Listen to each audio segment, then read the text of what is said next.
আচ্ছা, একটা কথা বলুন তো, একটা মানুষ তার নিজের সেলিব্রিটি সত্তাকে কাজে লাগিয়ে সাধারণ মানুষকে ঠিক কতবার ঠকাতে পারে? একজন রাজ্যের মুখ্যমন্ত্রী হয়ে গরিব অসহায় মানুষগুলোর ইমোশন নিয়ে ঠিক কতবার খেলতে পারে? এবং তার থেকেও বড় প্রশ্ন যেটা, বারবার ঠকেও সেই দুজনকেই ভোটে বারবার কতবার মানুষ জেতাতে পারে?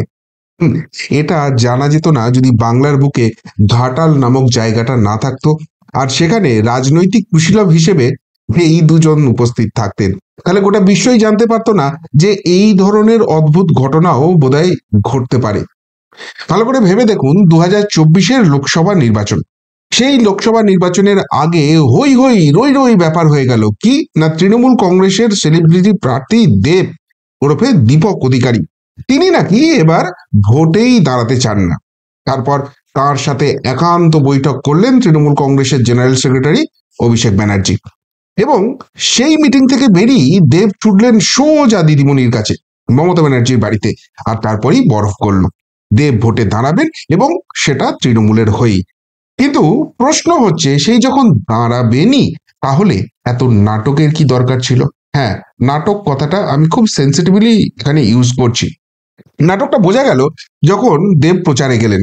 তার হয়ে প্রচারে গিয়ে অভিষেক ব্যানার্জি থেকে মমতা ব্যানার্জি সকলেই মানুষকে বোঝাতে লাগলেন যে দেব 10 বছর ধরে ঘাটালের সাংসদ, অথচ কেন্দ্র ঘাটাল মাস্টার প্ল্যান কিছুতেই করে দিচ্ছে না। দেব যখন আমার সাথে ফেব্রুয়ারি মাসে দেখা করতে এলো, আমি বললাম তুমি অভিমানী হচ্ছ কেন? ও বলল আমি 2বার সাংসদ হয়েছি। আমি একাধিকবার, প্রথমবার যখন 2014 সালে ঘাটালের মাটি থেকে লড়াই করেছিলাম, মানুষকে কথা দিয়েছিলাম ঘাটাল মাস্টার প্ল্যান করব। 2019-এও আমি একই কথা দিয়েছি, ঘাটাল মাস্টার প্ল্যান করব। 2বার নির্বাচিত হওয়ার পর সংসদে গেছি, একাধিকবার সংশ্লিষ্ট দপ্তরে চিঠি লিখেছি, প্রধানমন্ত্রীকে জানিয়েছি, দপ্তরকে জানিয়েছি, আমি হাউসে বক্তব্য রেখেছি, নিজের কথা উপস্থাপিত করেছি যাতে ঘাটাল মাস্টার প্ল্যান বাস্তবায়িত হয়। তারপরেও এরা ঘাটাল মাস্টার প্ল্যান করেনি। ভাবুন একবার, দেব সেখানকার এমপি, সে প্রকল্প নিয়ে আসতে পারছে না, কিন্তু দোষটা হচ্ছে কেন্দ্রে। আচ্ছা বেশ, তাই নাকি? দেবের কষ্টে বুকটা ফেটে যাচ্ছিল। তিনি যে ঘাটালের মানুষকে কথা দিয়েছিলেন তাকে এমপি করলেই তিনি যতই ভোটে জেতার পর এলাকার একবারও পা না দিন, যখন দরকার পড়বে আর কি, প্রচার টোচার করতে হবে, তখন তিনি আসবেন, বাকি সময় তাকে এলাকায় পাওয়া যাবে না। যতই শুধু ভোটের সময় ঘাটালবাসীকে দেখা দিয়ে বাকি সময় নিজের সিনেমা আর দলের প্রচার নিয়ে ব্যস্ত থাকুন না কেন, তিনি ঠিক ঘাটাল মাস্টার প্ল্যানটা করে দেবেন। এবার চন্দ্রকোনা ঘাটাল আমি যদি না বলি, দেব আমার সাথে ঝগড়া করবে।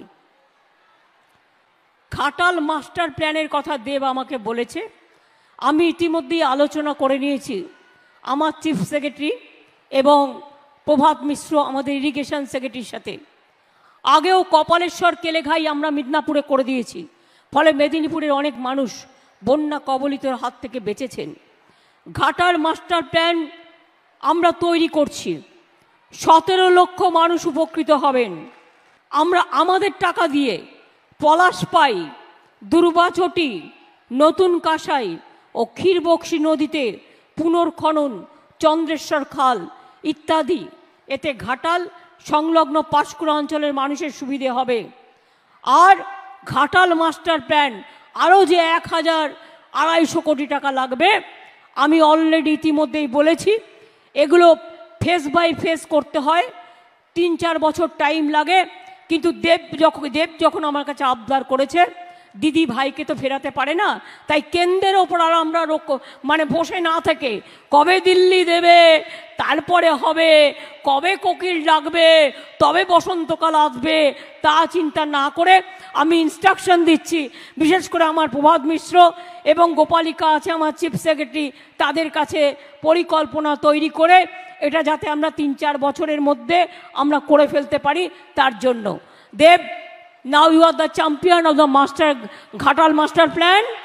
কিন্তু কোনো পার্ট টাইম রাজনীতিবিদ ভোটে জেতার জন্য এইসব ভাঁওতাবাজি হয়তো দিতে পারেন, কিন্তু বাস্তবে কি সত্যি এগুলো করতে পারেন? আর যাই হোক, এইসব বুজরুকি তিনি দিয়ে ফেলেছিলেন। কিন্তু বুজরুকি দিয়ে তিনি যে কথা রাখতে পারেননি, আর তাই তিনি বুঝেছিলেন যে 2024-এর লোকসভা নির্বাচনে তিনি ভোট চাইতে গেলে জনতা জনার্দন তাকে বোধহয় হিসেবটা ভালো মতো বুঝিয়ে দেবে। আরে সেটা বুঝেই কি ভোটে না দাঁড়ানোর নাটক করছিলেন তিনি? এই প্রশ্নটা উঠছে কেননা তার প্রচারে গিয়ে মমতা ব্যানার্জি থেকে অভিষেক ব্যানার্জি সকলেই ঘাটার মাস্টার প্ল্যান না হওয়ার জন্য কেন্দ্রের মোদী সরকারের উপর দায় চাপিয়ে দিলেন। বেশ ভালো কথা, কিন্তু তার সঙ্গে আরো গুরুত্বপূর্ণ কথা বললেন, ঘাটালবাসী কি তাহলে ঘাটাল মাস্টার প্ল্যান পাবে না? হতে পারে, দিদি আছে, সব কিছু হয়ে যাবে। তাই কথা দিলেন মোদি দেয়নি তো কি হয়েছে, দিদি আছে। 2024 সালের 31শে ডিসেম্বরের মধ্যেই নাকি এই অসম্ভবকে সম্ভব করে দেবে বাংলার জন্য আগামী 300 বছরের উন্নয়নের কাজ সেরে ফেলা মমতা বন্দ্যোপাধ্যায়ের তৃণমূল কংগ্রেসের সরকার। আমি মুখ্যমন্ত্রীকে ফোন করে বলি যে দেব, যে কথাটা বলছে অত্যন্ত ন্যায়সম্মত, বাস্তববাদী। আমরা যদি ঘাটাল মাস্টার প্ল্যান না করি তাহলে আগামী 100 বছরে কেন্দ্র সরকারের কাছে আপনি তীর্থের কাকের মতো চেয়ে বসে থাকবেন। এরা ঘাটাল মাস্টার প্ল্যানের জন্য 10 পয়সা দেবে না। মমতা বন্দ্যোপাধ্যায় বলে, দেবকে বল যদি 1 মাসের মধ্যে কেন্দ্র ঘাটাল মাস্টার প্ল্যানের টাকা না ছাড়ে, এই বছরে 31শে ডিসেম্বরের আগে আমার সরকার ঘাটাল মাস্টার প্ল্যান করবে। মমতা বন্দ্যোপাধ্যায় আরামবাগ থেকে দেবকে পাশে নিয়ে ঘোষণা করে যে 1 মাস সময় দিলাম, যদি এপ্রিলের মধ্যে নির্বাচন ঘোষণা হওয়ার আগে বা এপ্রিলের 30 তারিখের মধ্যে কেন্দ্র সরকারের তরফ থেকে কোনো সদুত্তর না পাই, তাহলে কারোর দয়া দাক্ষিণ্যে আমরা বেঁচে নেই। 1300 কোটি, 1400 কোটি, 1500 কোটি যা লাগুক আমাদের মামাটি মানুষের সরকার দেবে। আর আগামী নির্বাচন ঘাটালের মাটিতে ঘাটালের মাস্টার প্ল্যানকে সামনে রেখে হবে। দেবও মুখ বাজিয়ে বলে দিলেন যে তিনি নিমিত্ত মাত্র, ঘাটাল মাস্টার প্ল্যান হবেই হবে। আমি জিতি বা হারি, ঘাটাল মাস্টার প্ল্যান হবে, কারণ নাহলে আমি রাজনীতি। আর সেই বুজরুকিতে মজে গিয়ে আবারও ঘাটালের লোকজন দেবকে জেতালেন তৃতীয়বারের জন্য। আর প্রচারের সময় যিনি টানা 2.5-3 মাস ঘাটালে পড়ে রইলেন, সেই সেলিব্রিটি দেব জেতার পর ভুলে গেলেন যথারীতি, যেটা তার ধর্ম, যেটা তিনি করে এসছেন গত 10 বছর ধরে, এবারেও তার ব্যতিক্রম হয়নি, ঘাটালবাসীকে তিনি ভুলে গেলেন। মেতে রইলেন তার সিনেমার প্রচার আর তার দল, যারা তাকে ব্যবস্থা করে দিয়েছে এমপি হওয়ার। এমন একটা এমপি যাকে সাংসদেও যেতে হয় না, মাঝে মাঝে শৈশাবুত করতে যান আর কি, ভাতা টাতা পাওয়ার যে ব্যাপারগুলো আছে, তার বাইরে সেইভাবে তাকে পাওয়াই যায় না। তো সেই তৃণমূলের সেলিব্রিটি প্রচারক হয়ে মাঝে মাঝে অবশ্য প্রচারের ক্ষীর খেতে তৃণমূলের তাবর মন্ত্রী তারা কিন্তু ছাড়ে না। মন্ত্রী মানস ভূঁইয়াকে দিয়ে এই করেছি ওই করেছি বুজরুকি তৃণমূল কংগ্রেস কিন্তু কন্টিনিউয়াসলি বাজারে ছেড়ে যেতে থাকে। এরই প্রেক্ষাপটে ঘাটাল মাস্টার প্ল্যান দক্ষিণবঙ্গের পশ্চিম এবং পূর্ব মেদিনীপুর জেলার, সেই প্রেক্ষাপটে মাননীয় মুখ্যমন্ত্রী যখন দেখলেন দিল্লির কোনো সাহায্য আসছে না, তিনি তো নীরব দর্শক হয়ে বসে থাকতে পারেন না। তিনি বাংলার রক্ষক, বাংলার মানুষের রক্ষক, তাই তিনি সিদ্ধান্ত নিলেন ঘাটাল মাস্টার প্ল্যান রাজ্য সরকারই করবে। পলাশপাই খাল খনন করেছি 19 কিলোমিটার, খরচা হয়েছে 73 কোটি 4 লক্ষ টাকা। আর ধৈর্যের বাঁধ ভেঙে যেতেই এবার এই নিয়ে সোজা কলকাতা হাইকোর্টে মামলা হয়ে গেছে। মানে যে প্রতিষ্ঠানটা আছে বলে এখনো এই রাজ্যে আইনের শাসনটা বেঁচে আছে, এই রাজ্যে এখনো জঙ্গলরাজ পুরোপুরি গ্রাস করে নিতে পারেনি, সেই কলকাতা হাইকোর্টে একটা জনস্বার্থ মামলা হলো। আর যেই জনস্বার্থ মামলা হলো, সাথে সাথে নবান্নের কাছে নির্দেশ গেল যে বাপুরা, ঘাটাল মাস্টার প্ল্যান নিয়ে কি করেছো একবার দেখি তো রিপোর্ট। স্বয়ং প্রধান বিচারপতি টি.এস. শিবজ্ঞানম স্যার তিনি নবান্নকে ডেকে পাঠালেন। আর ব্যাস, তাতেই নবান্নের ঢপবাজ সরকারের একদম ছেড়ে দে মা কেঁদে বাঁচি অবস্থা হয়ে গেছে। কেননা 31শে ডিসেম্বর 2024 এইটা পেরিয়ে গেছে, নতুন বছর, বর্ষবরণ, অনেক কিছু হয়ে গেছে, ঢপবাজি কন্টিনিউয়াস হয়েছে, কিন্তু ঘাটাল মাস্টার প্ল্যান নিয়ে উডুকানা বাং, কাজের কাজ কিছু হয়নি। আর তাই ঘাটাল মাস্টার প্ল্যানের নামে নবান্ন প্রশাসন আজকে হিসেব দিচ্ছে, বন্যা হলে কাকে কত লুঙ্গি, কাকে চাদর, কাকে চিড়ে, কাকে মুড়ি, কাকে কি দিয়েছে, তার লম্বা ফর্দ, লম্বা ফিরিস্তি। মানে সিরিয়াসলি সিরিয়াসলি আমি ভাবছি নবান্নে বসে যারা সরকারটা বা প্রশাসনটা চালাচ্ছেন তাদের মস্তিষ্কে কি বস্তু বলে কোনো বস্তু নেই? এই প্রশ্নটা উঠছে, কেননা ঘাটাল মাস্টার প্ল্যান আর বন্যা কবলিত মানুষকে ত্রাণ দেওয়া, লুঙ্গি চাদর চিড়ে মুড়ি দেওয়া, এই দুটো যারা গুলিয়ে ফেলেন তাদের মস্তিষ্কে কি আছে এটা একটু পরীক্ষা করে দেখার দরকার আছে বলে আমার মনে হয়। যাই হোক, এই ঢপবাজি দেখে কার্যত আঁতকে উঠেছেন স্বয়ং প্রধান বিচারপতি। বলেছেন কিছু একটা করুন, বর্ষা তো আসতে চললো, আবার একটা বর্ষা, আবার ঘাটালের মানুষ সেই অস্বস্তির মধ্যে পড়বে। তার সঙ্গে আরো 6 সপ্তাহ টাইম দিয়েছেন রাজ্যকে আবার রিপোর্ট জমা দেওয়ার।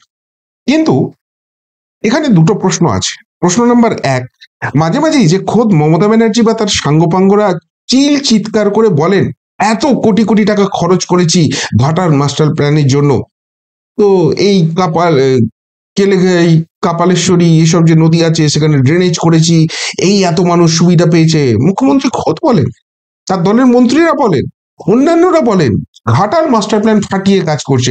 তো সেই হিসেবটুকুও তো আদালতের সামনে দিতে পারতো মমতা প্রশাসন, কেন দিল না?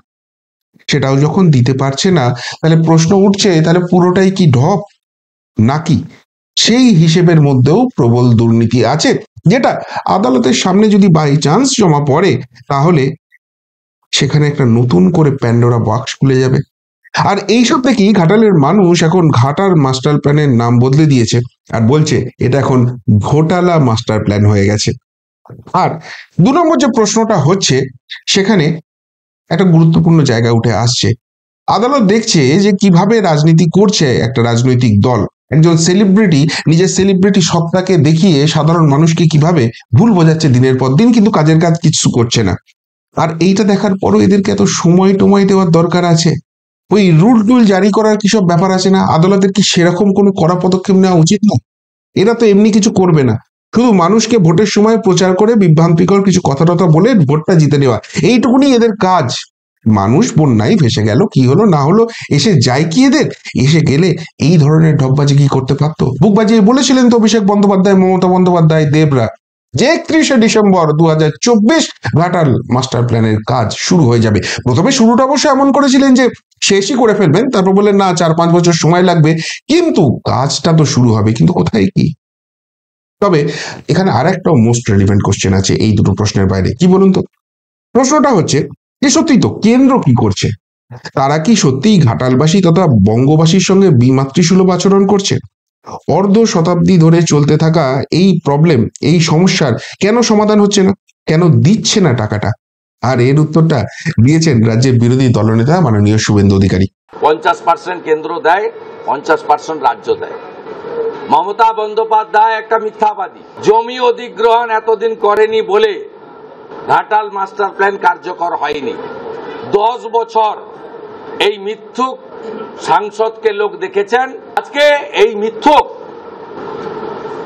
মিথ্যুক সাংসদ তার অকর্মণ্যতা ঢাকার জন্য কখনো পিসি, কখনো ভাইপো। অর্থাৎ এখানেও কিন্তু ঘোটালা। ওই জমি কেন অধিগ্রহণ করা যাচ্ছে না, কারা জবরদখল করে রেখেছে, কি এমন স্বার্থ রয়েছে শাসকের যে ঘাটালের বিস্তীর্ণ অঞ্চলের মানুষকে প্রতি বছর বন্যার জলে ডুবে যাচ্ছে, সর্বহারা হতে দিচ্ছে, অথচ এদেরকে উৎখাত করতে পারছে না? উত্তরটা খুব সহজ, সকলেই বোধহয় বুঝতে পারছেন। কিন্তু একটা প্রশ্ন থেকেই যাচ্ছে, বারবার 3 বার ঠকার পর ঘাটালবাসীর কি এবার হুঁশটা ফিরবে? যদি ফেরে ভালো, আর না ফিরলে ঘাটাল মাস্টার প্ল্যানের পাগলু ড্যান্সেই তাদের প্রাপ্য, যেটা সুদে আসলে দেব এবং তার দল তৃণমূল বছরের পর বছর দিয়ে যাচ্ছে উপহার হিসেবে ঘাটালবাসীকে। কি বলবেন ঘাটাল মাস্টার প্ল্যান নিয়ে? সত্যিই এটা ঘাটাল মাস্টার প্ল্যান এবং উন্নয়নের সরকার নবান্নে বসে এটা ইমপ্লিমেন্ট করবে, নাকি যেটা ঘাটালবাসী আজকাল বলতে শুরু করে দিয়েছে, ঘাটাল মাস্টার প্ল্যানের নামে আসলে এটা ঘোটালা মাস্টার প্ল্যান হয়ে গেছে? যদি এই নিয়ে আপনাদের কিছু বলার থাকে অবশ্যই কমেন্ট বক্সে কমেন্ট করে জানাবেন। এমনকার মতো এখানেই শেষ করলাম, ফেরত আসছি নতুন প্রতিবেদন নিয়ে খুব তাড়াতাড়ি। ভালো থাকবেন, সাথে থাকবেন, পাশে থাকবেন। নমস্কার।